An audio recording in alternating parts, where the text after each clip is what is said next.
Quand même avoir un petit peu. Ah, mais je peux rien faire. Ça y est, c'est bon. On aurait voulu quand même un peu avoir une idée de qui vous êtes, enfin, par rapport au thème, hein. Secteur. Au secteur d'activité. Hôtel, Voilà, café, restaurant. peut-être taille aussi de votre structure, pour qu'on puisse peut-être plus cibler si vous avez des questions, qu'on réponde le plus précisément possible. Donc, vous pouvez soit lever la main, mais peut-être que pour une présentation, peut-être juste nous faire un petit mot, pour nous dire un peu qui vous êtes. Et puis, voilà, je vais enchaîner sur le premier thème que l'on avait choisi pour cette conférence. Bien évidemment, c'est l'activité partielle, puisque c'est celle qui a donné lieu à un nombre de décrets, d'ordonnances et de lois assez important, avec, je dois dire, même pour les juristes que nous sommes, parfois quand même un peu de mal à s'y retrouver. Donc, on va essayer de vous préciser les choses le plus clairement possible. Donc, je ne vais pas revenir sur ce qu'est l'activité partielle. Je pense que tout le monde sait ce que c'est. Ce qui est important de savoir, c'est que au titre de certains textes pris en décembre 2020, ont été reconduits jusqu'à la fin décembre 2021 certaines précisions qui avaient été plus ou moins abordées au courant 2020 et qui sont reconduites pour 2021. Alors, on parle de la prise en compte des heures d'équivalence pour les secteurs concernés, donc ça peut concerner votre secteur, l'indemnisation des heures supplémentaires structurelles, ce qui est important, les modalités de prise en compte des salariés en forfait jour, un domaine important aussi, les modalités d'indemnisation des salariés non soumis à la durée légale du travail, c'est notamment le cas des intermittents du spectacle. Vous pouvez avoir cette population parmi vos salariés.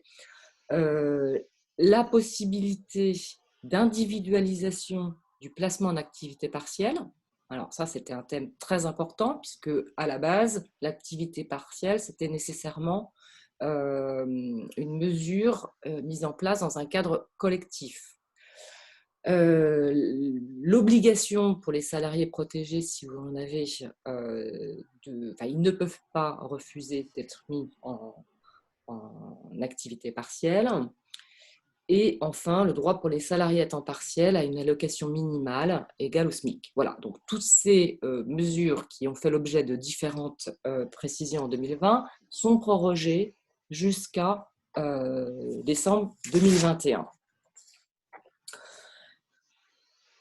D'une manière plus précise, parce que je pense que c'est ce qui vous intéresse avant tout, sur l'indemnisation de l'activité partielle en 2021.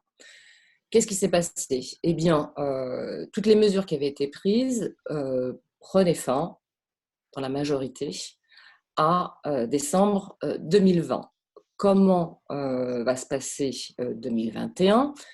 Pour, en tout cas sur les règles d'indemnisation, donc il y a 2 points à soulever, c'est-à-dire l'indemnisation due aux salariés et l'allocation qui est versée à l'employeur au titre de l'activité partielle. Pour les entreprises qui ne relèvent pas des secteurs que je vais qualifier de protégés, on verra après quels sont les secteurs protégés. Quel est le régime général? Une indemnité qui est versée aux salariés, qui est maintenue en janvier 2021 à hauteur de 70% du salaire de référence, mais qui passe dès le 1er février 2020 à 60%. Ça, c'est l'indemnité versée aux salariés dans le cadre des entreprises hors secteur protégé. L'allocation perçue par l'employeur, maintenue à 60% avec un plafond égal à 4,4 fois le SMIC horaire. Donc ça, c'est pour janvier.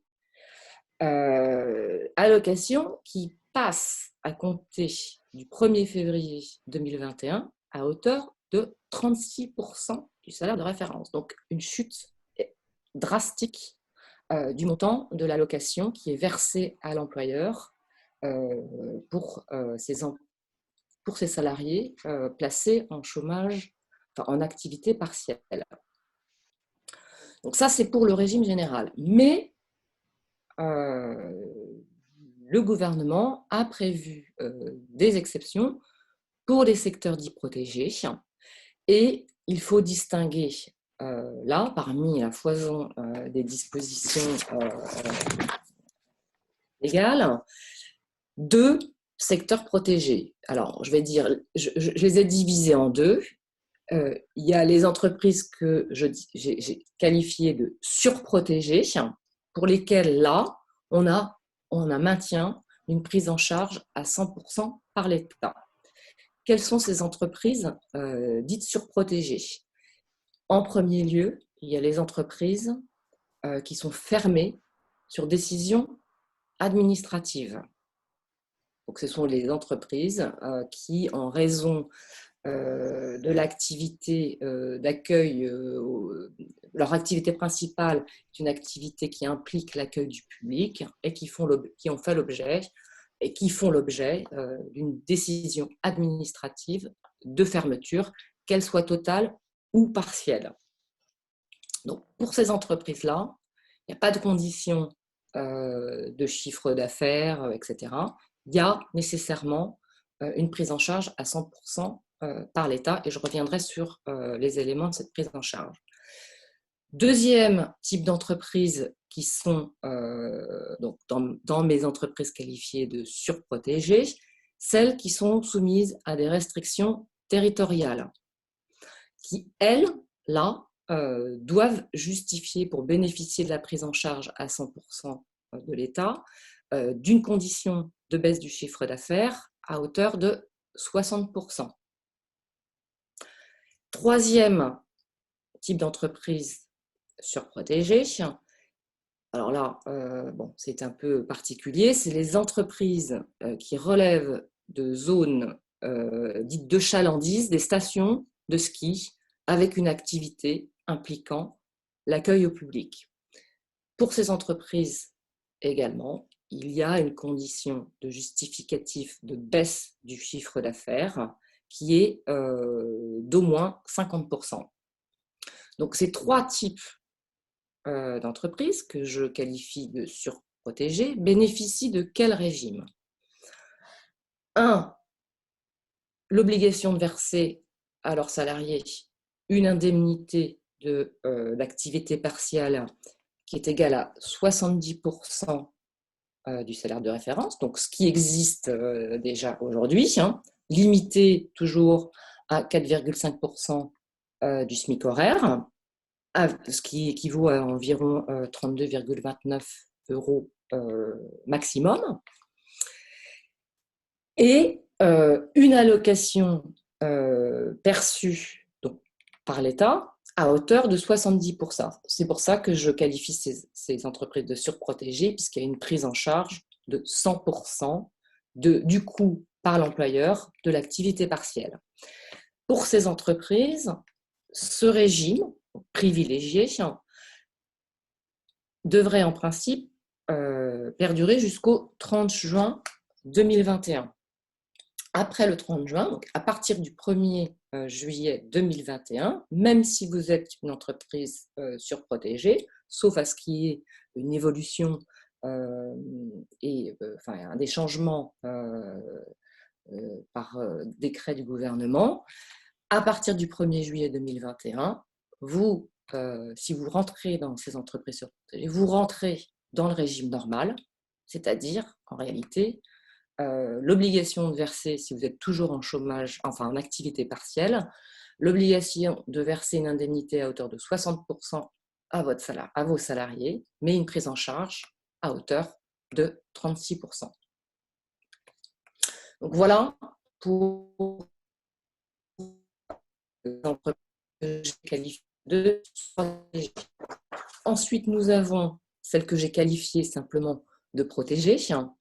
Donc, c'est les entreprises qui ne répondraient pas, qui ne rentreraient pas dans le champ des 3 types d'entreprises que je vous ai décrits précédemment, mais qui sont des entreprises qui rentrent dans les secteurs qui sont listés aux annexes 1 et 2, issus du fameux décret du 29 juin 2020, que j'imagine que vous connaissez bien, puisque notamment l'annexe 1 liste à peu près tous les secteurs relatifs au tourisme, hôtellerie, restauration, événementiel. Donc, pour toutes les entreprises qui rentrent dans ces secteurs d'activité, sans condition de chiffre d'affaires, si vous n'êtes pas dans le cadre des surprotégés, vous rentrez quand même dans les entreprises dites protégées. Et si vous rentrez dans l'annexe 2 listant les entreprises dépendantes des activités listées dans l'annexe 1, là, vous êtes quand même protégé, mais il y a une condition de justificatif de chiffre d'affaires. Il faut pouvoir justifier une diminution de son chiffre d'affaires à hauteur de 80%. Donc, si vous rentrez dans cette définition de ces entreprises que j'ai qualifiées de simplement protégées, le régime d'activité partielle va être le suivant. Vous allez devoir verser à votre salarié une indemnité qui sera égale à 60% du salaire de référence, donc équivalente à ce que je vous ai décrit dans le régime que j'ai appelé un peu général, c'est-à-dire hors entreprise protégée.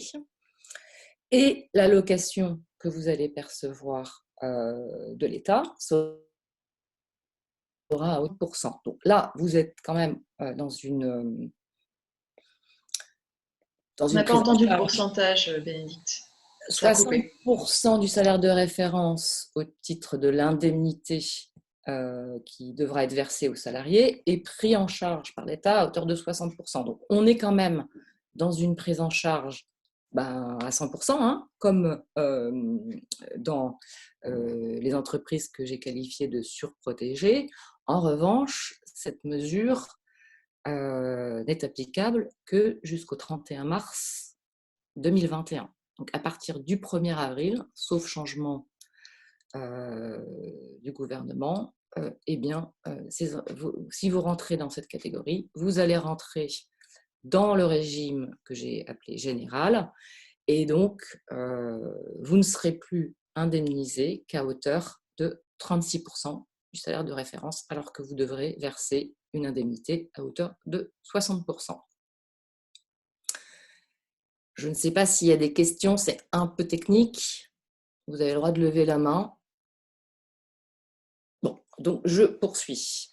Donc, tout ça pour vous dire que, certes, le secteur des cafés, hôtels, restaurants est un secteur protégé, et vous l'avez vu, protégé d'une manière restrictive, en tout cas dans le temps.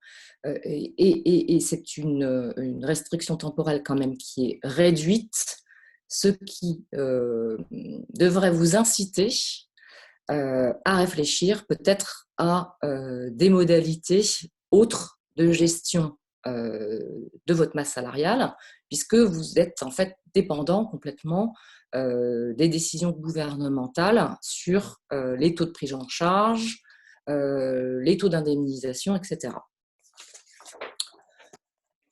Alors, autre restriction qui apparaît en 2021, même si elle a été repoussée à partir du 1er mars 2021 au lieu de janvier 2021, la durée maximum d'autorisation de l'activité partielle. Elle est réduite à 3 mois au lieu des 6 mois qui étaient prévus avant, renouvelable une fois pour 3 mois au lieu des 6 mois supplémentaires. Donc, vous voyez bien que là également, vous invitez que vous Ça a n'allez coupé pas un petit peu. pouvoir définitivement compter sur... l'idée, c'est que là aussi, on est sur une réduction. Je vois que c'est instable encore. Vous m'entendez Ça là? va mieux là, ça va mieux. Mais en gros, là, vous étiez en train de dire que il y a une réduction Sur la durée de la durée d'indemnisation. d'indemnisation et globalement de tout ce qui est mesures de soutien. Voilà, on réduit le champ de l'activité partielle tel que votre secteur en a bénéficié beaucoup. Et même si vous restez toujours protégé, voire surprotégé, tout ça va se réduire au fur et à mesure comme une peau de chagrin. Donc là également, c'est un autre point qui doit vous inciter à réfléchir sur peut-être d'autres solutions de gestion de votre masse salariale. Étant rappelé que pour bénéficier du renouvellement de l'activité partielle, il est nécessaire de prendre des engagements. Quels sont ces engagements? Alors, ils sont divers et variés. En général, c'est l'entreprise qui fait des propositions et la directe qui dit si oui ou non elle les accepte. Mais plus on va aller dans le temps, plus la directe va exiger des engagements en termes de maintien de l'emploi.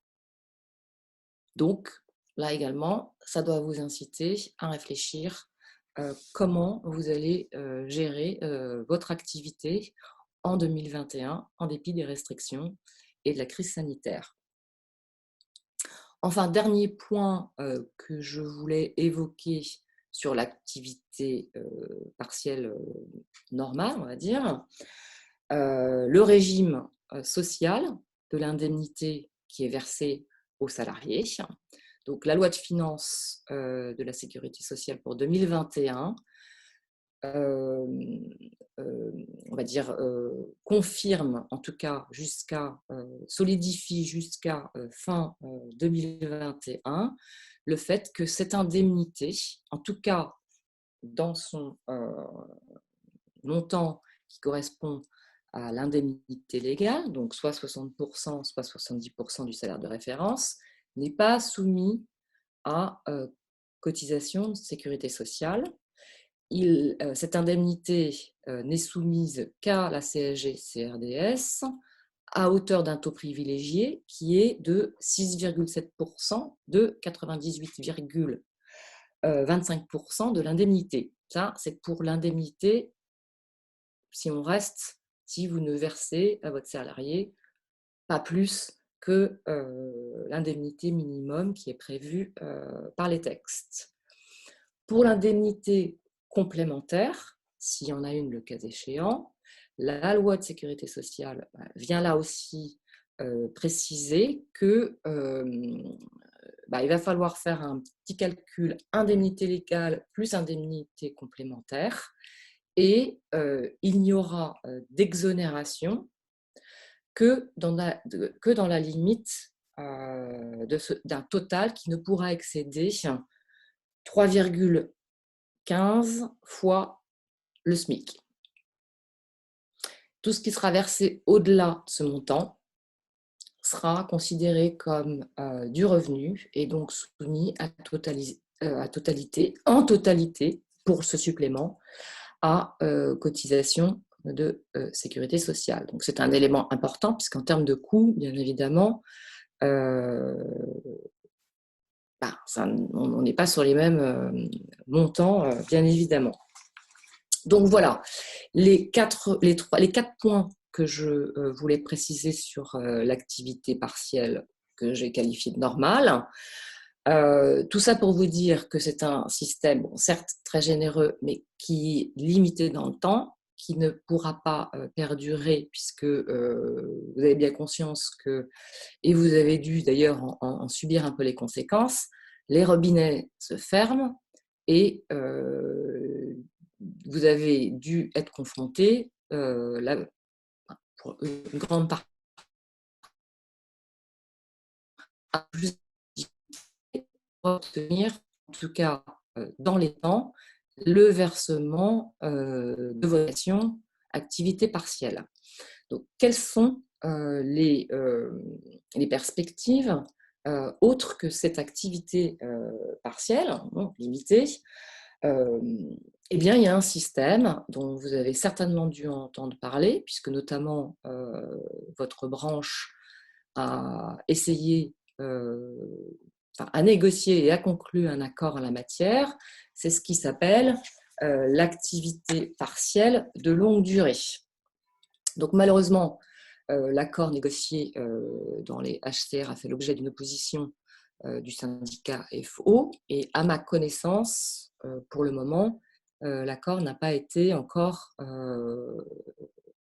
étendu. En tout cas, il n'y a pas eu, et je n'ai pas connaissance de négociations qui seraient réengagées avec ce syndicat. Alors, qu'est-ce que c'est que quel est l'intérêt de cette activité partielle de longue durée? L'activité partielle de longue durée, c'est un système, contrairement à l'activité partielle normale, qui prévoit une diminution de l'activité à hauteur d'un maximum sauf exception, de 40% de l'activité des salariés. Donc, on n'est pas sur une activité partielle totale, hein, c'est forcément limité, et une prise en charge par l'État, finalement, de la différence entre le maintien de l'activité, donc jusqu'à 60%, et les 40% qui sont l'activité partielle.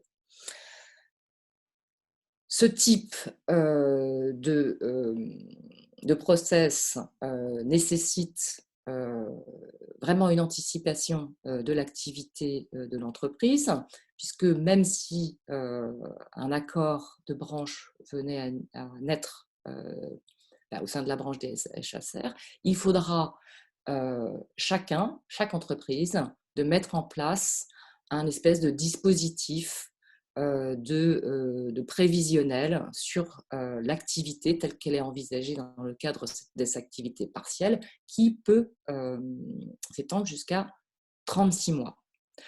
Voilà. Bon, on n'aura pas le temps, dans le cadre de cette conférence, de parler plus de cette activité partielle de longue durée. Pour moi, pour nous, il nous semble que c'est un dispositif extrêmement intéressant sur lequel vous devez vous pencher et réfléchir, puisque là, ça vous permet, ça vous oblige à vous prospecter dans un avenir, à réfléchir à vos perspectives de développement dans l'avenir, plutôt qu'aujourd'hui à essayer de vivre au jour le jour dans l'attente de ce qui va pouvoir nous arriver, sachant qu'on a tous bien sûr l'espoir que tout ça va se terminer. Donc voilà ce que je voulais vous dire sur l'activité partielle. Alors, l'autre perspective, malheureusement, au-delà de l'activité partielle de longue durée, c'est bien évidemment,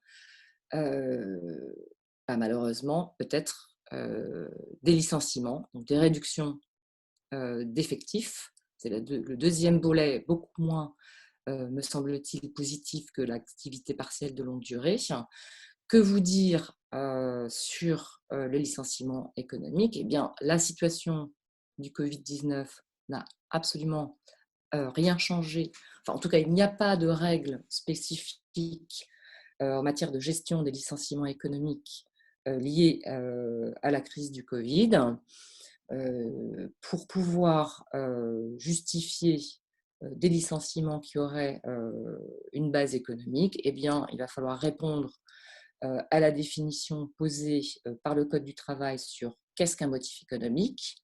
Donc, qu'est-ce qu'un motif économique? Eh bien, le Code du travail vous explique que vous devez justifier éventuellement de difficultés économiques que vous allez pouvoir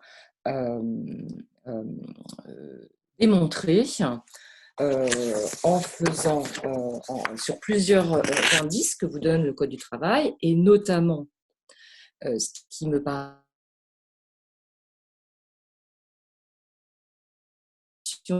significative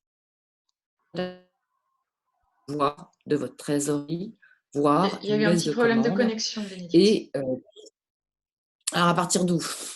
Sur les critères Non, non, de, non, non, non, un petit peu après. donc, quels sont ces critères de difficultés économiques qui sont aujourd'hui posés par le Code du travail? Ce sont des critères qui sont basés sur baisse de commande, baisse du chiffre d'affaires, difficulté de trésorerie et notamment, ce qui est très intéressant, c'est que cette baisse de commande ou du chiffre d'affaires peut être démontrée par rapport à un comparatif sur des périodes qui vont dépendre de la taille de l'entreprise. Par exemple, si vous êtes une entreprise qui compte moins de 11 salariés, eh bien, cette baisse de commande, vous allez devoir la justifier sur une période égale à un trimestre. Un trimestre que vous devrez comparer par rapport à l'année précédente. Donc voilà, des éléments qui me paraissent être intéressants pour réfléchir si vous deviez envisager une réduction de votre masse salariale avec voilà, sans maintien des salariés qui sont présents dans votre entreprise si vous n'êtes pas à même de, par exemple, mettre en place une activité partielle de longue durée pour tous vos salariés. Bon, je ne vais pas m'approfondir non plus sur qu'est-ce qu'un licenciement économique, parce que je pense que là, on pourrait aussi faire une autre conférence sur ce thème. Je pense qu'Elsa, à moins que je lance. Je sais pas, vous parlez de la mesure sur les congés payés maintenant ou pas? Je ne sais pas, comme tu veux. Bah, allez-y, allez-y. Alors bon, je continue puisque je suis Oui, partie. comme ça, on ne fait pas de Pareil, d'aller- parce que Elsa va vous présenter plutôt des mesures sur, même si c'est des gestions actuelles, mais plutôt dans un cadre d'une reprise. C'est les mesures de prévention, mais allez-y sur les congés payés, c'est sur la dernière mesure. Alors, oui, sur les congés payés, on voulait aussi attirer votre attention sur ce point parce que ce que l'on a pu voir par rapport aux entreprises du secteur des HCR, c'est que personne n'a bien géré cette histoire de congés payés, personne n'ayant bien intégré le fait que finalement, sauf deux exceptions que je vais vous expliquer après, la situation du Covid ne change pas les obligations des employeurs en matière de congés payés. Qu'est-ce que ça veut dire? Ça veut dire que vous savez que vos salariés acquièrent un certain nombre de droits à congés au fur et à mesure des mois qui passent. Ces droits s'acquièrent également si vos salariés sont en activité partielle. Et le fait que vos salariés soient en activité partielle ne vous empêche pas de leur faire prendre leur congé payé. Ça veut dire en gros que si vous avez mis en place l'activité partielle pour vos salariés, ça ne vous a pas, ça leur a permis d'acquérir des droits sur les périodes concernées, mais également que si vous ne les avez pas mis en mesure pendant les périodes passées de prendre les congés, vous allez vous trouver au 31 mai 2021 avec un volume de congés payés énorme et si vous n'êtes pas en mesure de démontrer que vous avez mis vos salariés dans la capacité de prendre leur congé, eh bien, potentiellement, des contentieux avec des dommages et intérêts à verser à vos salariés qui n'auront pas pu prendre les congés payés qu'ils ont acquis, notamment sur la période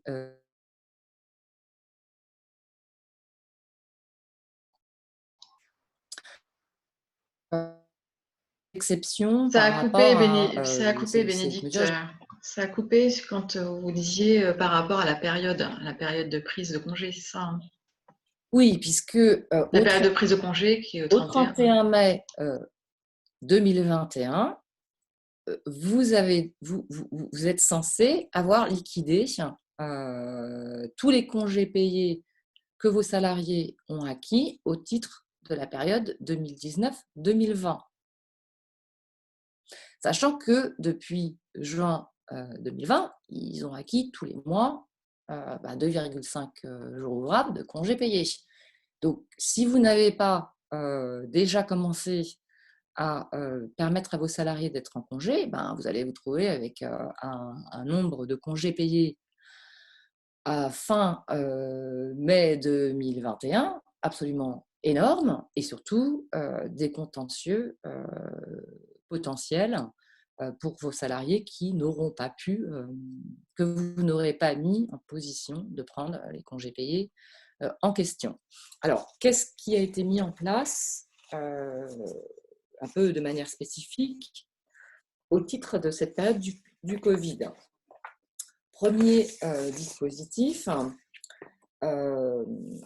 un dispositif qui permet de déroger à certaines règles relatives aux congés payés et ce dispositif a été reconduit jusqu'au 30 juin 2021. Quel est ce dispositif? Alors, il permet à l'employeur d'imposer aux salariés la date de la prise des jours de congé, la modification des jours de congé qui auraient été déjà posés, avec le respect d'un délai qui est d'1 jour franc, contrairement à la règle générale qui est en principe un délai de prévenance de 30 jours. Cette possibilité offerte à l'employeur est limitée à hauteur de 6 jours de congé par an. Donc c'est quand même assez minimum. Mais ce dispositif vous permet également de fractionner les 24 jours de congés payés qui en principe doivent être pris sur la période qu'on appelle la période légale, c'est-à-dire entre mai de l'année et octobre. La difficulté, c'est que ce dispositif, pour pouvoir en bénéficier, eh bien, il faut qu'il ait été mis en place par accord collectif, soit accord d'entreprise, ou à défaut par accord de branche. À ma connaissance, la branche des hôtels, cafés, restaurants n'a pas négocié d'accord sur ce point.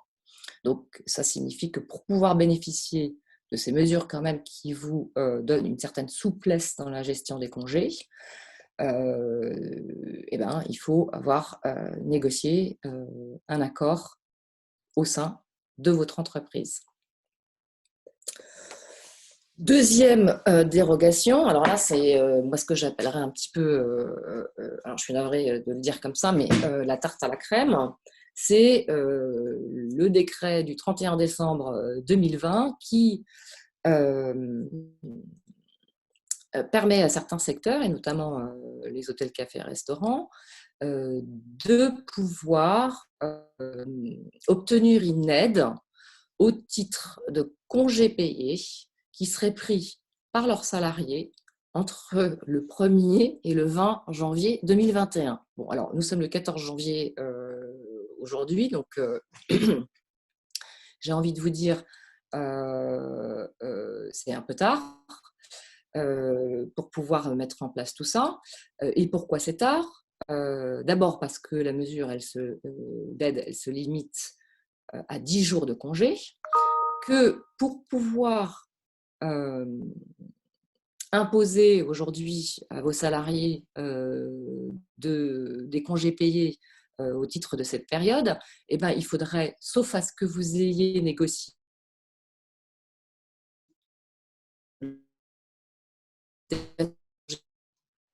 Ça coupe un peu, Bénédicte. Ben, il aurait fallu donner un délai de prévenance à vos salariés de 30 jours, ce que, évidemment, Ça a ben, coupé, il est bien trop Bénédicte. tard, puisque... Ça a un petit peu coupé Alors, dans l'exemple. ça a coupé sur... Quand vous donniez l'exemple. Je ne sais plus quel l'exemple je donnais, mais enfin bon, la mesure s'applique pour 10 jours de congé à prendre entre le 1er et le 20 janvier. Pour pouvoir imposer à vos salariés de prendre ces 10 jours sur cette période, donc qui vous permettrait de bénéficier de cette aide, il aurait fallu, sauf à ce que vous ayez négocié l'accord dérogatoire sur les congés payés dont je vous ai parlé avant, il aurait fallu donner un délai de prévenance à vos salariés de 30 jours. Ça veut dire que, sauf à avoir eu un espèce de don formidable, alors je sais qu'au sein des HCR, on parlait d'une négociation sur ce point depuis un certain temps, enfin sans aucune garantie du gouvernement, et voire même avec une grande réticence du gouvernement, je ne sais pas qui, sauf accord individuel avec chaque salarié, va pouvoir bénéficier de cette aide. Donc voilà ce que je voulais vous dire sur cette dérogation. Alors, moi, je pense que là également, dans votre réflexion sur la pérennité de vos entreprises, il faut que, au-delà de cette réflexion sur activité partielle, combien de temps je peux faire travailler mes salariés, est-ce que je peux mettre en place une activité partielle de longue durée, est-ce que je dois procéder à une réduction de mes effectifs, eh bien, les congés payés, c'est aussi un sujet, me semble-t-il, impératif que vous devez, si ce n'est fait, alors déjà, vous posez la question où vous en êtes par rapport à vos obligations de l'année N-1, c'est-à-dire les droits acquis 2019-2020, et puis surtout, pressez-vous pour mettre en place les congés de vos salariés pour l'année en cours à partir de mai 2021, pour peut-être ne pas vous laisser déborder comme ce qu'on a pu voir au titre de l'année en cours. Voilà, moi, ce que je voulais dire sur les dispositifs en place et le fait que tout ça était quand même assez limité et qu'il vous faut vous prospecter et réfléchir sur l'avenir. Ok. Est-ce qu'il y a des questions déjà? Il y a une question dans le fil de conversation, je vous laisse regarder. Je vais finir la présentation et comme ça, après, on essaiera de répondre à vos questions. Il faudrait que vous coupiez votre micro, Bénédicte. Je vais peut-être dire la... Vous voulez répondre maintenant? Je vais essayer. Je ne sais pas si je peux, mais s'il y a tant qu'à faire. Allez-y. Alors, il y a une question sur l'indemnisation du chômage partiel. Pourriez-vous préciser les montants de prise en charge pour les primes CA des commerciaux, par exemple? Il existait une prise en charge supplémentaire qui se calculait en effectant une moyenne sur les 6 derniers mois, il me semble. Merci beaucoup. Donc là, c'est une question sur, j'imagine, le calcul du salaire de référence et les éléments qui doivent être pris en compte. Il y avait certains éléments, effectivement, qui avaient été exclus dans le cadre de l'année passée. Pour moi, rien n'a changé. Il n'y a aucune restriction qui a été apportée en décembre 2020 sur la façon de calculer le salaire de référence. Donc, la rémunération complémentaire est prise en compte. Voilà, je ne sais pas si j'ai bien répondu à la question, si j'ai bien compris la question. Oui, j'ai compris comme vous la question et effectivement, rien n'a changé.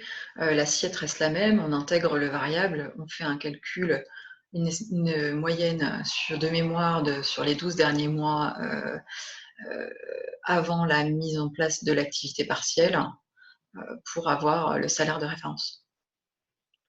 Il y a De des mém- éléments qui ne rentraient pas en ligne de compte, par exemple les 13e mois.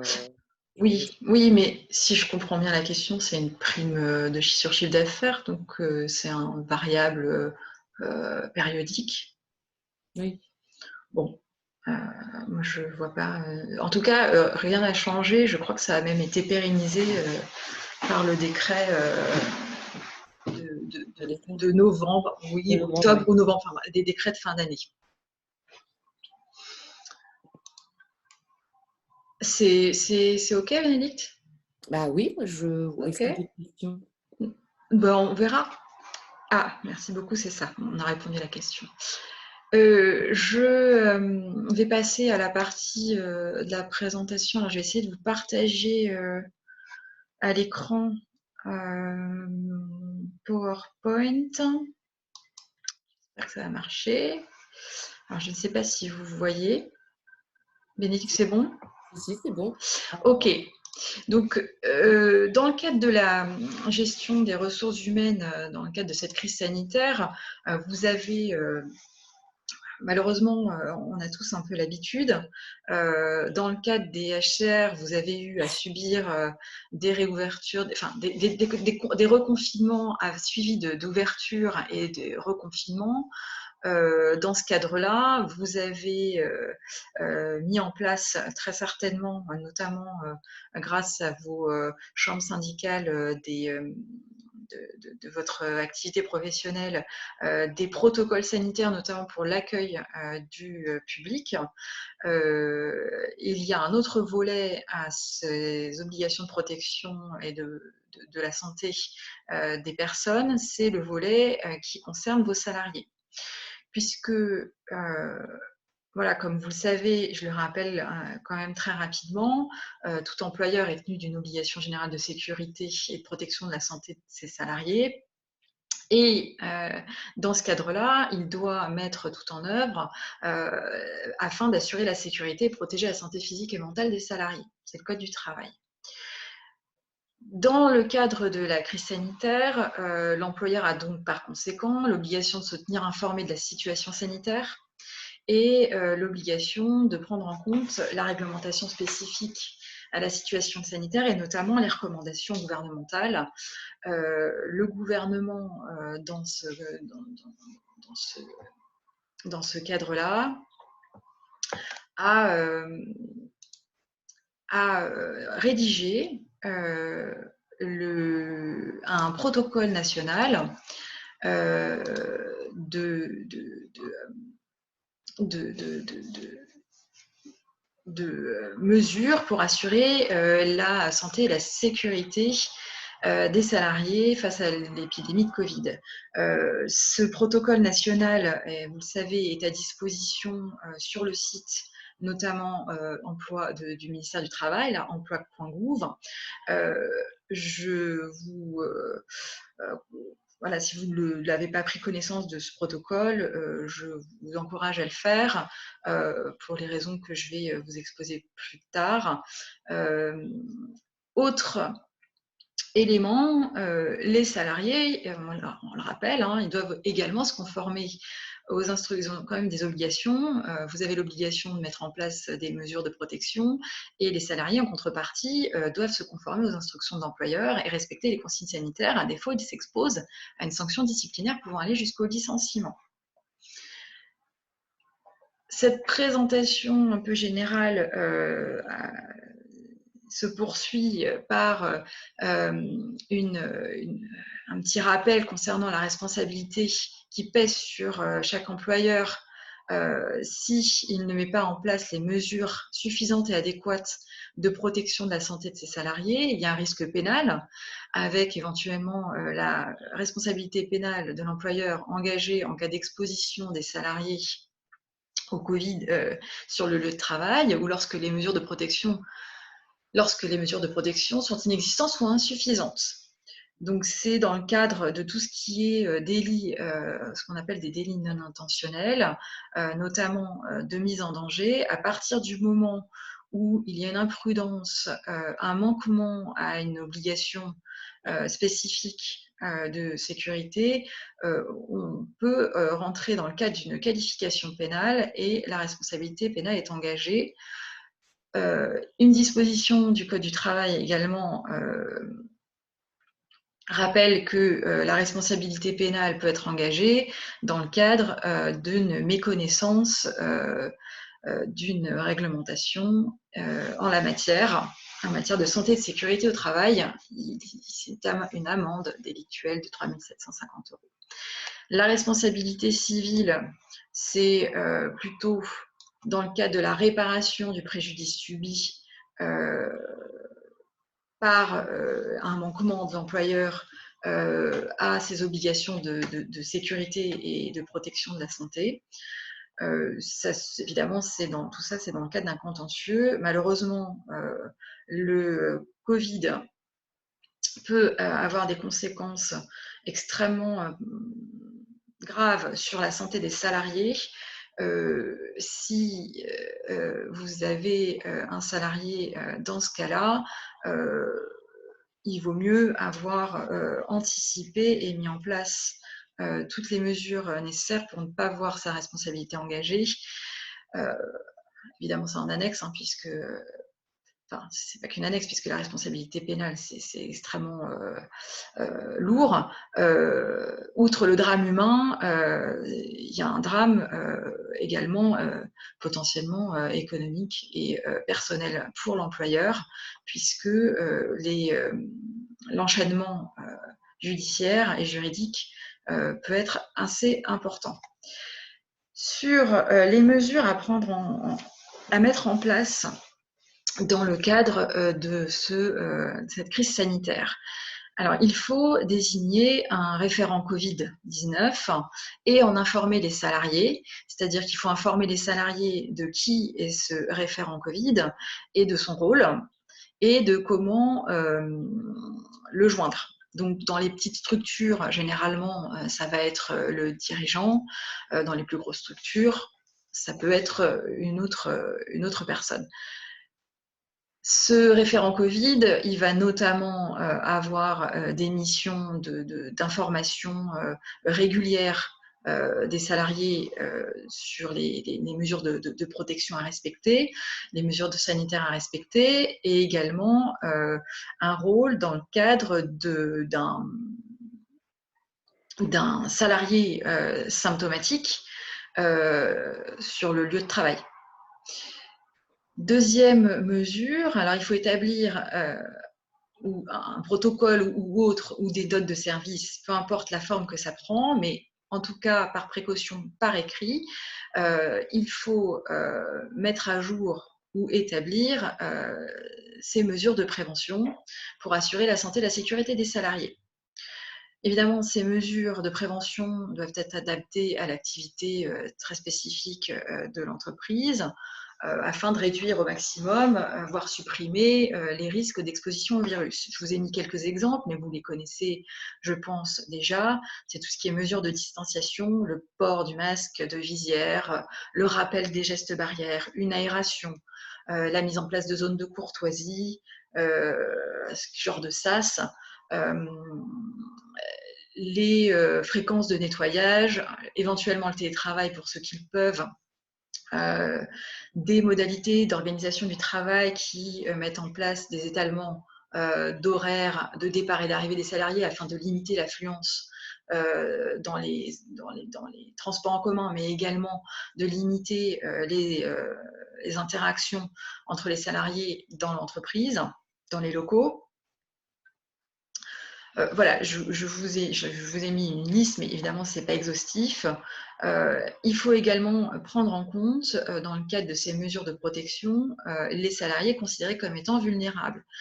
C'est quoi un salarié vulnérable? Il y a une liste de critères qui est fixée par un décret, qui a été modifié. En gros, alors il y a énormément de critères de vulnérabilité. En gros, c'est les plus de 65 ans, les femmes en état de grossesse de mémoire jusqu'au 3e trimestre, et tout ce qui est salarié présentant des pathologies médicales qui sont listées dans ces décrets. Ces mesures de protection que vous mettez en place, vous avez l'obligation de les diffuser de manière régulière. Donc, cette diffusion se fait par tout moyen, j'y reviendrai, mais il est important de ne pas se contenter d'avoir fait une note et de ne pas rappeler régulièrement à vos salariés qui travaillent sur place de leur mise en place et de leur existence et de l'importance de les respecter. Il est également important de s'informer de manière régulière de toute mise à jour, notamment du protocole sanitaire national, afin de compléter les mesures que vous mettez en place. Il convient également de mettre en place une procédure de prise en charge d'un salarié symptomatique. Par exemple, je vous mets des exemples, mais tout ça, c'est des éléments qui ressortent notamment du protocole national. Il peut y avoir d'autres mesures à mettre en place, mais grosso modo, il s'agit de faire un process écrit pour décrire comment, dans votre entreprise, vous prenez en charge les personnes, les salariés symptomatiques que vous seriez amenés à découvrir sur le lieu de travail.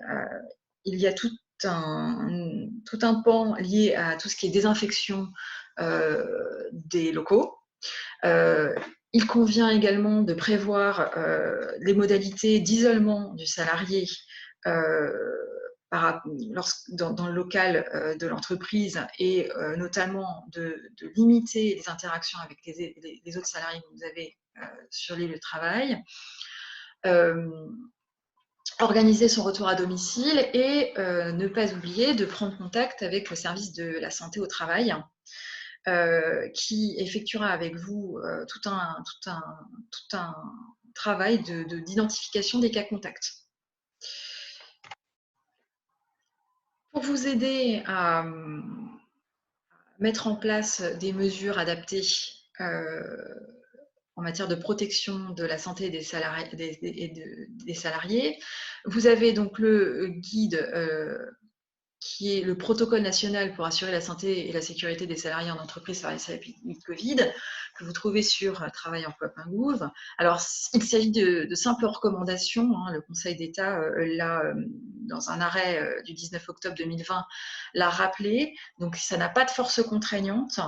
Vous pouvez mettre en place d'autres mesures de protection que celles mentionnées au protocole si vous estimez qu'elles sont plus adaptées à votre activité. À noter toutefois quand même qu'en pratique, les inspecteurs du travail utilisent ce protocole national comme une grille de lecture dans le cadre de leur vérification du bon respect et de la bonne mise en place des mesures de protection des salariés.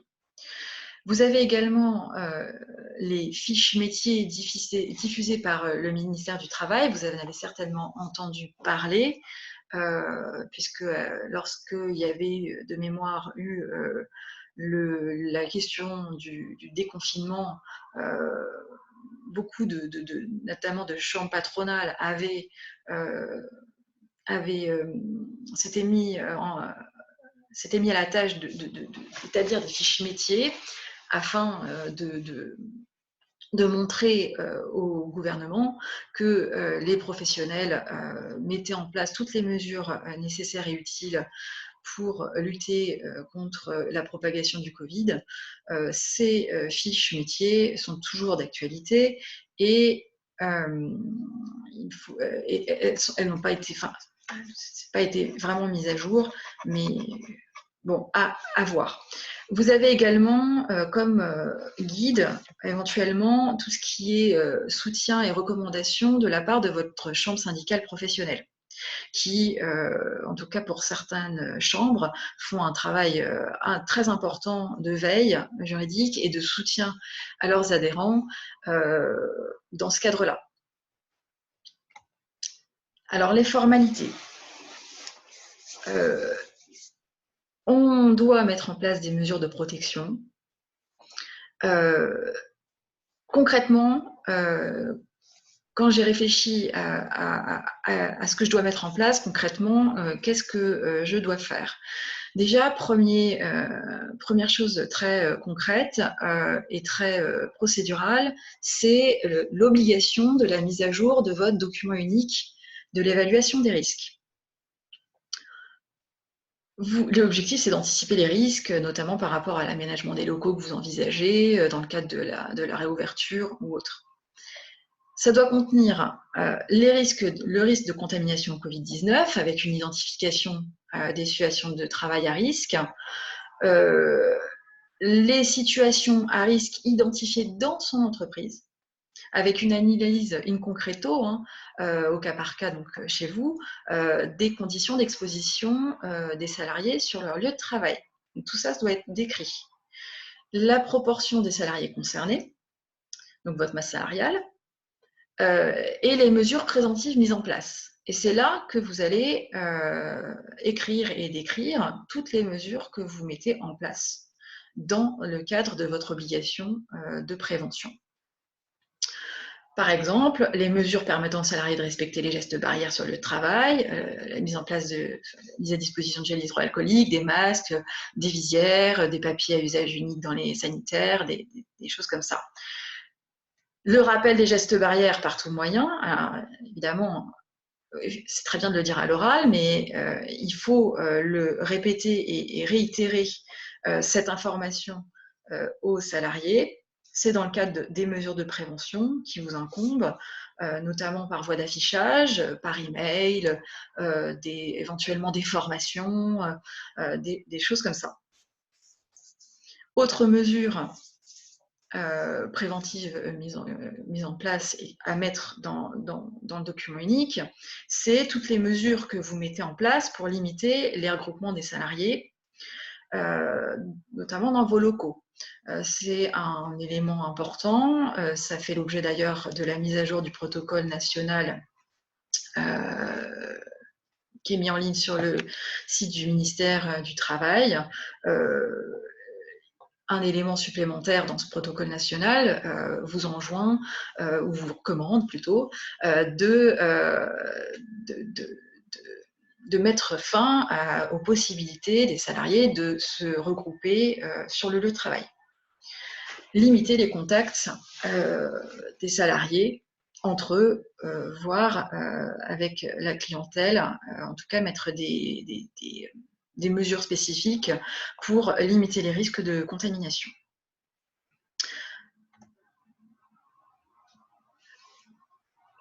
L'information et ou la consultation du CSE lorsque vous en avez un. Donc ça, c'est une formalité dans le cadre de la mise en place de vos mesures de protection sanitaire. Si vous avez un CSE, il faut l'informer et voire même le consulter sur certains points. Juste pour dire que la visioconférence et l'audioconférence pour les informer et les consulter, cette mesure a été reconduite. L'information des salariés, elle se fait par tout moyen, mais par précaution, et nous vous recommandons en tant qu'avocat, évidemment, de le faire par écrit.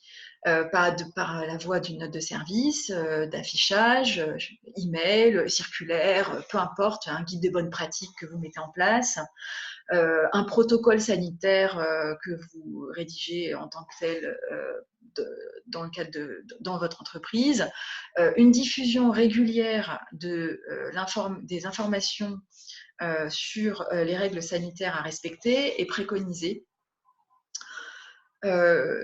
Évidemment, l'écrit est fondamental puisque en cas de contrôle par l'inspecteur du travail, il va vérifier que vous répondez bien que les mesures mises en place sont bien diffusées pour une bonne effectivité de leur respect.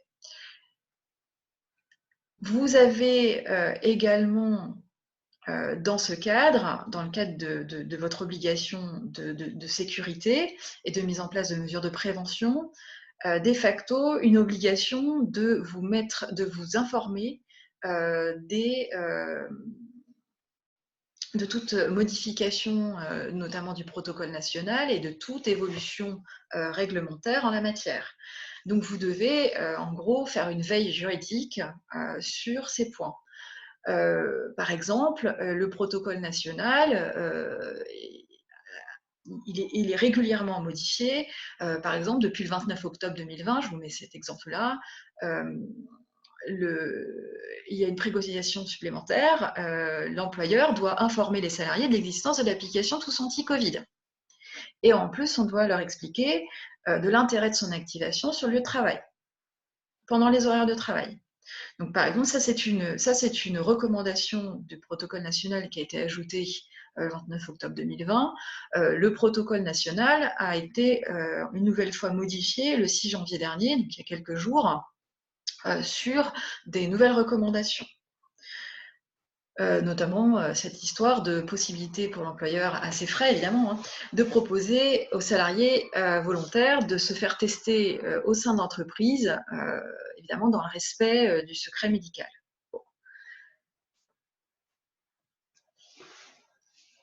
Cette importance de respecter la mise en place de mesures effectives et efficaces dans la protection des salariés, et cette obligation de respecter certaines formalités, notamment dans le renseignement et la mise à jour régulière du document unique, et de ces mesures dans le cadre de modifications qui interviendraient dans le cadre du protocole sont extrêmement importantes, puisque les inspecteurs du travail peuvent être amenés à contrôler les entreprises sur ce terrain-là.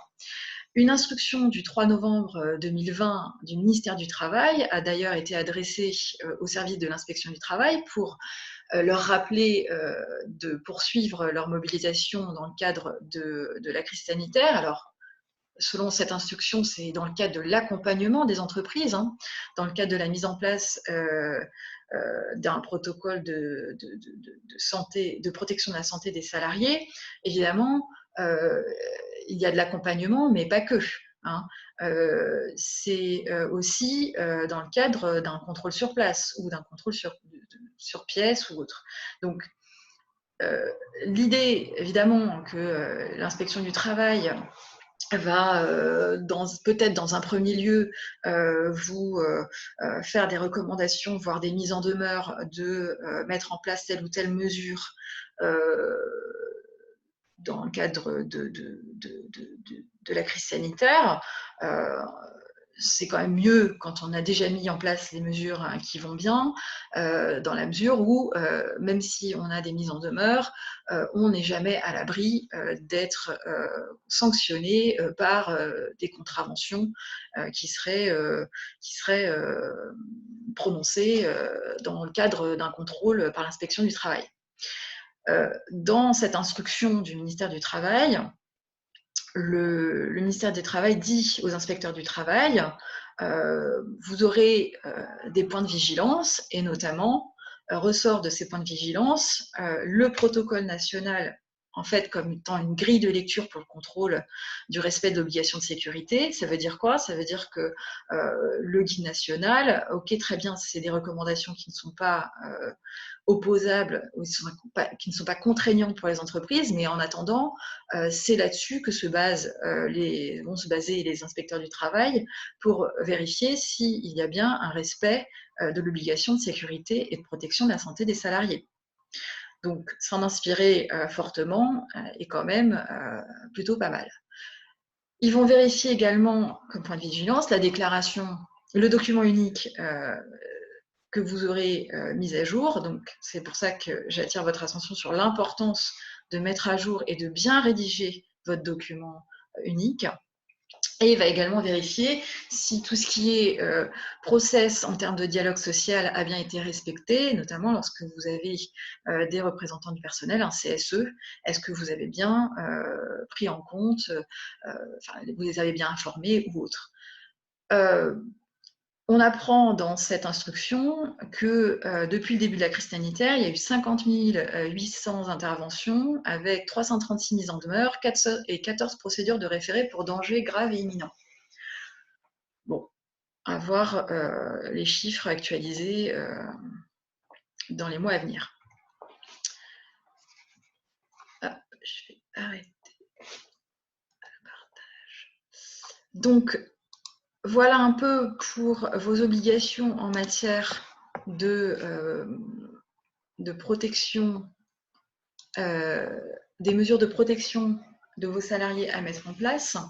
Alors j'imagine que dans le cadre des différentes réouvertures, reconfinements, en fonction de votre activité, hein, certains restaurants fonctionnent encore en click and collect, en livraison ou autre, donc vous n'avez peut-être pas forcément tous vos salariés pour l'instant qui travaillent dans vos locaux. Dans le cadre de la continuité de votre activité et de la réouverture, hein, parce que ça va réouvrir, hein, il convient quand même d'anticiper cela et de bien être d'équerre pour éviter tout problème avec des salariés qui auraient pu être contaminés soit sur le travail, soit hors du travail, et qui seraient en contact avec d'autres de vos salariés. En gros, l'idée, c'est quand même d'éviter d'être son propre cluster dans son entreprise et de devoir fermer parce que on est un cluster. Voilà, si vous avez des questions sur ces points, évidemment, on sera ravis d'y répondre. J'espère que j'ai été assez claire.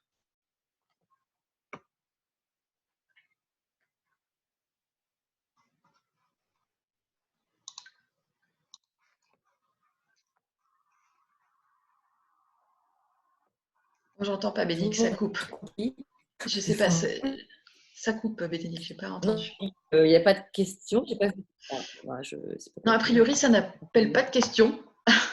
Ah, c'est clair. Il nous reste quand même encore un petit peu de temps, donc.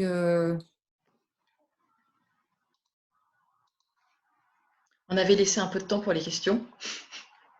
Il n'y en a pas. Il n'y en a plus. Bon.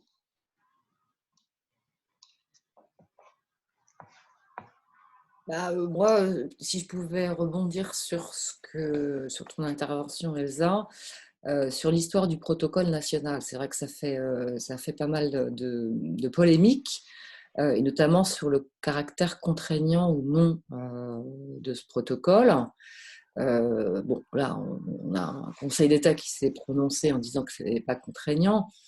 Le point, c'est pas tellement ça, c'est que non, c'est pas contraignant, mais ce sont des recommandations et il faut quand même pas se faire d'illusions. S'il y a un contentieux en termes de responsabilité, si vous n'avez pas suivi les recommandations nationales, ce qui est tout à fait possible, il va falloir que vous justifiez du pourquoi et de ce que vous avez mis en place à la place.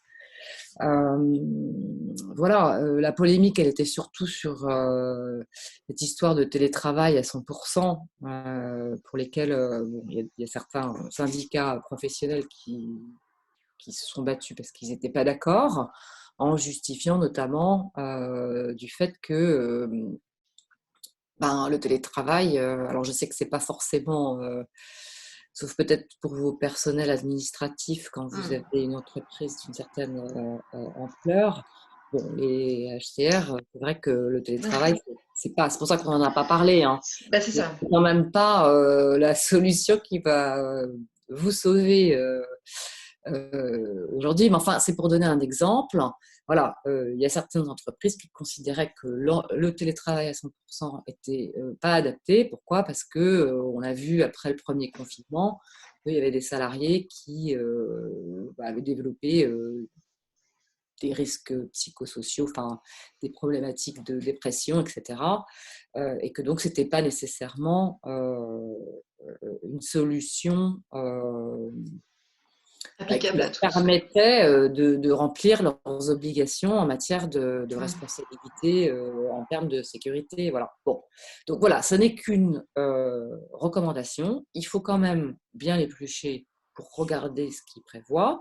Et si ce n'est pas adapté à votre structure, à votre activité, à votre organisation, eh ben, mettre en place autre chose ou en tout état de cause, de pouvoir justifier du pourquoi vous n'avez pas mis en place C'est les ça. recommandations.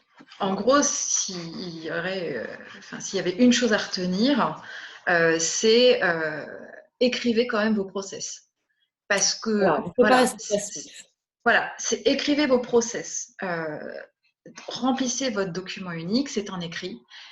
Écrivez, écrivez. À l'oral, c'est pas suffisant. C'est-à-dire que si vous avez le moindre problème, évidemment, je ne le souhaite pas, mais on ne sait jamais, ou même des salariés qui disent qu'ils ont chopé le virus sur le lieu de travail alors qu'on ne peut pas le déterminer, mais peu importe, ça peut prendre des proportions assez importantes, hein, accident du travail, voire même la responsabilité pénale, bon, bref, peu importe, mais même, on peut même éventuellement envisager de se retrouver devant concrètement le conseil de prud'homme parce que vous avez un salarié qui va dire je demande des dommages et intérêts et la résiliation de mon contrat et je veux de l'argent en réparation de mon préjudice parce que vous avez manqué, vous, employeur, à votre obligation de sécurité, de santé, parce que il s'est passé ci dans l'entreprise et j'ai telle attestation de mon collègue qui dit qu'il n'y avait pas les masques, qu'il n'y avait pas l'affichage, que l'employeur s'en fiche, qu'il se passait ci, qu'il se passait ça. Donc il va y avoir des écrits, notamment par attestation, j'imagine, des salariés, des collègues ou autres qui vont attester de choses. Il faut absolument se prémunir de ça et d'anticiper par des écrits. Mettez en place vous-même votre propre protocole. Après tout, appelez-le protocole sanitaire au sein de l'entreprise, ou alors guide de bonne pratique, diffusez-le. Et pas, c'est vrai que vous avez éventuellement la problématique de salariés voilà, qui ne sont pas là pour longtemps parce que c'est des extras, parce que c'est des CDD d'usage ou autre, peu importe, donc qui ne sont pas là souvent. Et d'ailleurs, à ce sujet, c'est quand même aussi un point de vigilance des inspecteurs du travail. Ils vont regarder ça parce qu'en fait, si vous avez des gens à temps partiel ou autre, ça veut dire qu'ils travaillent chez vous, ils travaillent ailleurs, voire ils sont là pour pas longtemps, hein, ça veut dire qu'ils ont été ailleurs avant et que tout ça, il y a un problème de contact tracing, hein, tout ce qui est la traçabilité des contacts de ces gens.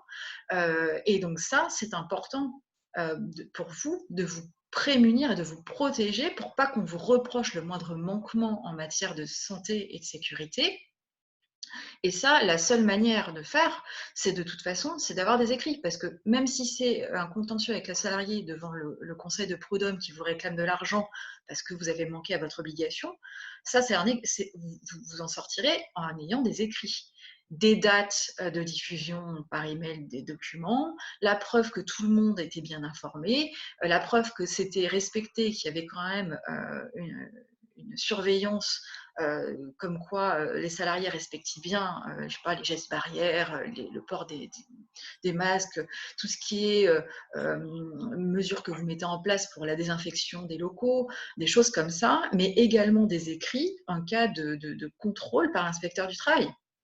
Parce qu'il y a des contrôles spontanés de l'inspecteur du travail, mais potentiellement, et souvent, enfin régulièrement ça arrive, pourquoi l'inspecteur du travail va venir chez vous? C'est parce qu'il y a un salarié qui va l'appeler et va dire non, ça va pas, il se passe ci, il se passe ça, il se passe pas, il se passe ça, venez.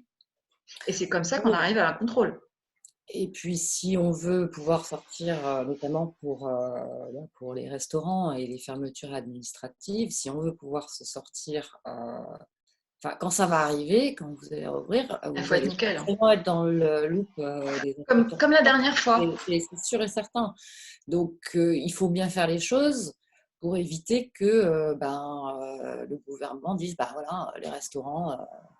c'est un lieu de haute contamination, alors que bon…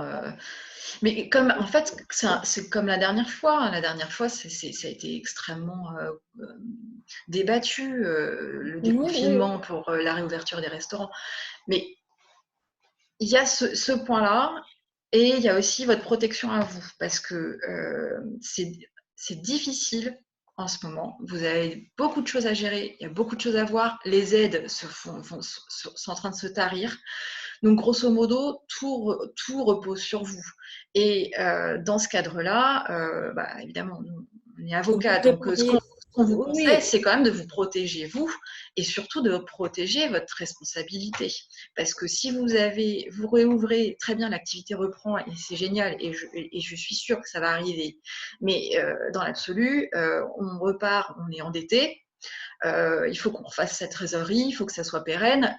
Repartir comme ça, déjà, c'est difficile. Si en plus s'ajoutent des contrôles d'inspecteurs du travail, des contentieux avec les salariés qui réclament, peu importe, de manière fondée ou non, hein, peu importe, hein, en attendant, il faut aller au contentieux, parce que même si on peut démontrer qu'on a tout fait bien comme il faut, en attendant, on est obligé d'y aller. Donc tout ça, ça prend du temps, ça a un coût. Dans l'idée, il faut essayer de limiter ce qu'on peut comme coût. Et ça, nous, on pense que ça, c'est quelque chose, voilà, à faire. Il faut prendre un peu de temps pour réfléchir à ça, pour justement éviter tout risque en la matière, qui pourrait coûter de l'argent en plus, et c'est pas le moment. Elsa, il y a une main qui s'est levée, donc je pense que je vais donner la parole. Je peux, hein, c'est ça? Oui. Voilà. Nathalie Roux, vous avez la parole. Alors, ou alors je ne l'ai pas fait. Merci. Si. Je sais pas, j'arrive pas. Non, il y a le micro. Vous avez coupé votre micro. En bas à gauche. Ah, ça y est. Ça y est. Ça y est, vous m'entendez? Oui. Bonjour à tous, Nathalie Roux, je suis responsable d'un service d'appui RH pour les TPE-PME parisiennes, hein, financées par la Directe et la Ville de Paris. Et donc, on a fait, concernant le DUER, on a réalisé en fin d'année un webinaire avec la Caisse d'assurance maladie, avec l'inspection du travail, justement pour présenter un outil qui a été réalisé par l'INRS, un outil très, très opérationnel pour que les entreprises puissent réaliser très très facilement leur pouvoir, renseigner leur DER et surtout mettre en place les mesures de protection, notamment dans le cadre de la crise sanitaire. Donc c'est quelque chose vraiment de tout à fait simple à utiliser, et l'INRS a développé cet outil pour plusieurs secteurs, dont le secteur HCR. Voilà, donc je voulais vous informer de ce… Ouais, c'est très bien. Et comment on a accès à cet outil? Alors, en fait, d'une part, moi, je pourrais vous envoyer à vous, bon, moi, j'ai pas la liste des participants, sur notre site internet, on a relayé, on a le support d'animation de cette réunion, hein, qui s'est tenue en fin d'année. Il y a les liens vers le site de l'INRS pour que les entreprises puissent, enfin, c'est tout à fait simple, elles créent un compte, c'est anonyme, et en fait, elles ont tout une description des bonnes questions à se poser. Voilà. Et donc, c'est un outil vraiment pas à pas qui les aide en ligne à renseigner leurs documents, et ensuite, elles peuvent faire une extraction des informations qu'elles ont renseignées, et du coup, elles ont soit en format Excel, soit en format Word, leur document unique réalisé.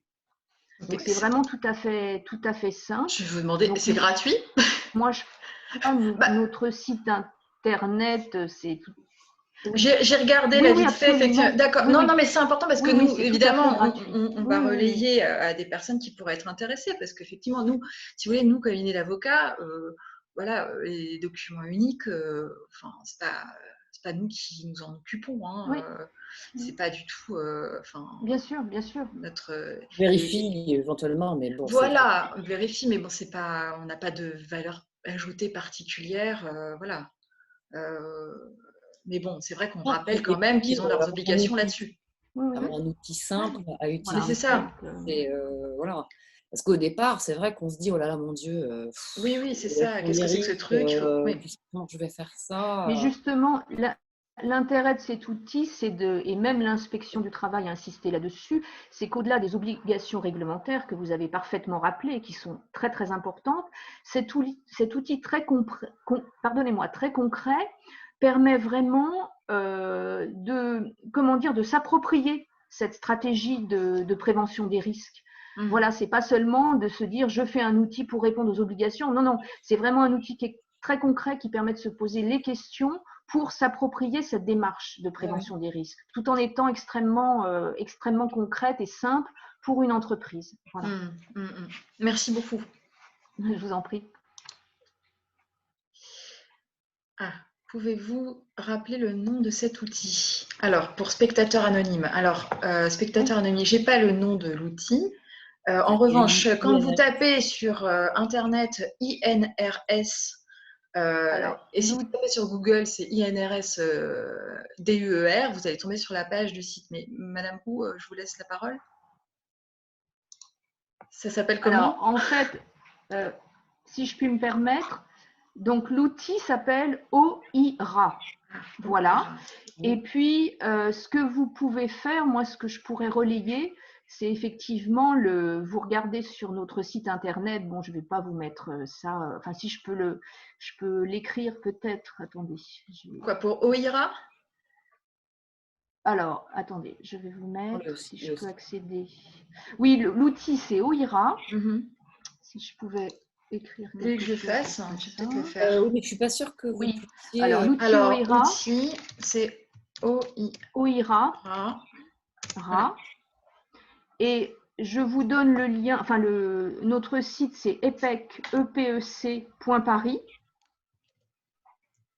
Et vous pourrez, les entreprises pourront retrouver le webinaire qui s'est tenu, c'est encore dans les pages d'actualité, le webinaire qui s'est tenu donc avec la direction du travail et avec la CRAMIF en fin d'année sur cet outil OIRA. Le webinaire s'appelle réaliser facilement votre document de prévention des risques. Je ne me souviens plus du titre exact, mais de cet ordre-là. Et donc, vous avez le support d'animation, vous avez les liens, enfin voilà, et vous avez toutes les questions-réponses aussi apportées, les questions posées et réponses apportées aux entreprises. J'ai pas écorché EPEC. C'est EPEC.paris. Non, c'est bien ça. C'est bon? Ok, super. Oui, EPEC, Ensemble Paris Emploi Compétences. Super. Merci à vous. Je vous en prie, merci à vous d'avoir partagé.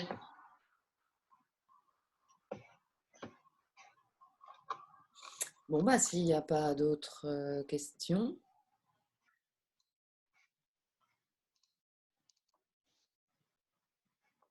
Non? Où puis-je retrouver la diffusion de ce webinaire? Alors là, du coup, je ne sais pas en réalité. Ça a été enregistré, donc j'imagine que oui, il va y avoir une possibilité via l'ordre des avocats. Je ne sais pas comment, mais a priori oui, puisqu'on a enregistré l'intervention. Oui. Après, les modalités, peut-être que du coup... Madame Huot, oui, alors peut-être que quand vous êtes inscrit, peut-être que vous avez eu un email de confirmation ou autre qui vous permettrait peut-être de demander le lien. Sinon, je sais pas, peut-être que... Hop. Activer. Quelle était la question? Comment faire pour avoir accès à une rediffusion du webinaire? Alors, on mettra la vidéo sur le site internet qui est dédié au plan de relance. Et donc, le site internet, c'est lesavocats au soutien des entreprises.fr. Je vais le mettre dans le chat. D'accord.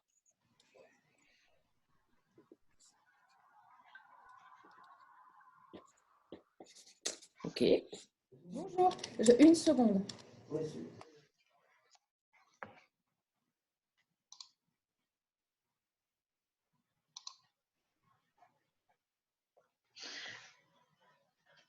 Ben voilà. Alors, on va peut-être attendre que... Oui, que quand même, je sais pas Les si... mettre le lien. Oui. C'est les avocats au service des entreprises. Les avocats au soutien des entreprises. Voilà, les avocats au soutien des entreprises, toutattaché.fr. Après, si vous avez des sujets, d'autres sujets en droit social ou autre, et vous aimeriez avoir bénéficié d'un webinaire dessus, vous pouvez, à mon avis, écrire à l'Ordre des avocats de Paris pour éventuellement essayer de voir si ça ne peut pas s'organiser. Oui, pour des questions, Peut-être pour d'autres sujets, après, pour l'instant. pas mal de thèmes qui sont abordés quand même, surtout pour les HCR. Oui, oui, oui. Ok, bon. Eh bien, merci en tout cas de vous être inscrit et Oui, d'avoir merci. assisté Oui. à cette intervention. J'espère qu'on a pu vous apporter quand même quelques éléments qui vous seront utiles. J'espère vraiment. Surtout dans une... notre but, c'était quand même pas... Le droit, c'est toujours un peu rébarbatif et on a toujours un peu le sentiment que c'est l'empêcheur de tourner en rond, l'avocat. Bon, on n'y est pour rien, malheureusement. Mais bon, l'idée, c'est quand même qu'il faut...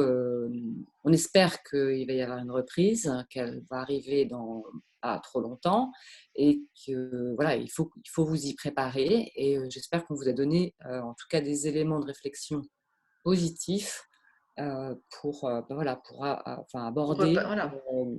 bien comme il faut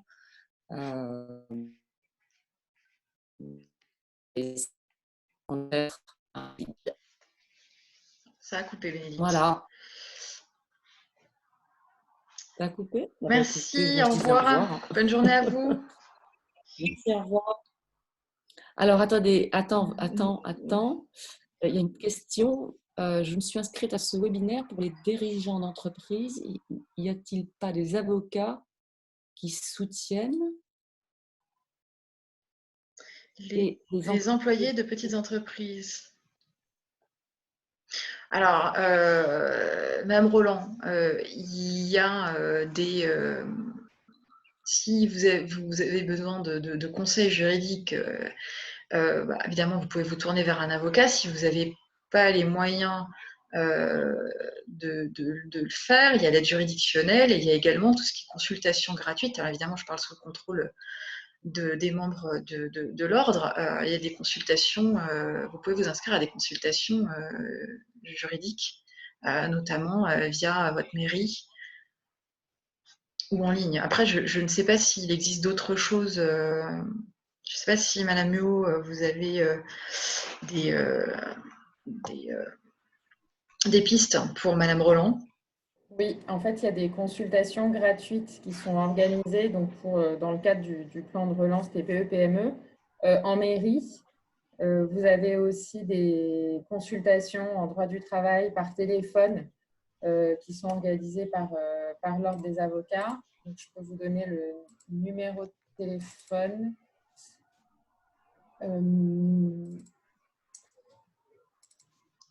Alors, pour prendre rendez-vous pour les consultations en droit du travail, c'est le 01 44 32 47 70.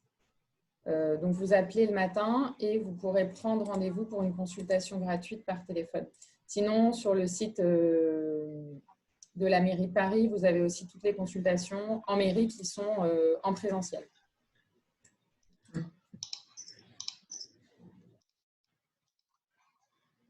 Ok. Ok, bon. Mais je pense qu'il est 11h08, je pense que c'est bon. S'il n'y a plus d'autres questions. Je ne vois pas d'autres questions. Hein. On a des gratitudes, c'est formidable. Merci. Bon courage à tous, en tout cas. Et puis, peut-être à bientôt pour une autre séance pour les HCR. Bonne journée. Vous aussi. Au revoir, merci beaucoup. Au revoir. Merci.